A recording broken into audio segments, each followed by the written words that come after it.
ఉమ్మడి కరీంనగర్, నిజామాబాద్, మెదక్, ఆదిలాబాద్ జిల్లాల పట్టభద్రుల ఎమ్మెల్సీ స్థానానికి కరీంనగర్ కలెక్టరేట్లో ఓ రైతు నామినేషన్ వేశారు.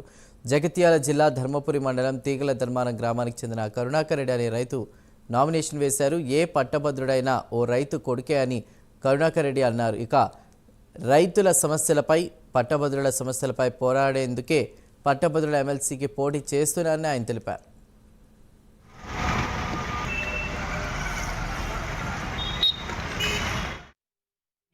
మాది జగిత్యాల జిల్లా ధర్మపురి మండలం తీగల ధర్మారం గ్రామం. నా యొక్క క్వాలిఫికేషన్ వచ్చేసి బ్యాచిలర్ ఆఫ్ బిజినెస్ అడ్మినిస్ట్రేషన్. నేను ఈరోజు పట్టభద్రుల ఎమ్మెల్సీ ఎన్నికల్లో పండించే రైతు ఎందుకు బరిలోకి దిగుతున్నాడు అని అంటే, మేము పండించే రైతులమే కాదు, మేము పట్టభద్రులం కూడా. మా పండించే రైతుల్లో కూడా పట్టభద్రులు చాలామంది ఉన్నారు. మరి వాళ్ళ సమస్యలు ఎవరికి తెలియాలి? మేము ఇప్పుడు పట్టభద్రులేమో నిరుద్యోగ సమస్యతోటి సతమతం అయిపోతున్నారు.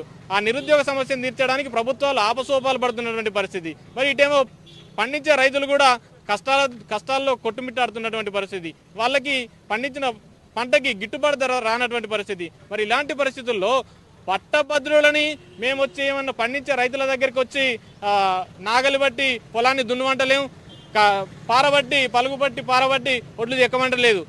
రైతు పండించే పంటలకి వాటిని ఆహార ఉత్పత్తులుగా మార్చి కూడా మార్కెటింగ్ మెలకువలు గిట్ట రైతులకు చెప్పగలిగితే పట్టభద్రులు ఖచ్చితంగా రైతుకి గిట్టుబాటు ధర దొరుకుద్ది. అదేవిధంగా పట్టభద్రులకి నిరుద్యోగ సమస్య తీరుతుంది. సమస్యలు ఖచ్చితంగా తీరాలి. అదేవిధంగా ప్రభుత్వాలు కూడా ఇక్కడ ఉన్నటువంటి అవకాశాలపైన ఉన్నటువంటి అవకాశాలని అదునుగా తీసుకొని ఈ ప్రాంతాలకి న్యాయం చేయగలగాలి. కాబట్టి ఇక్కడ ఉన్నటువంటి అవకాశాలని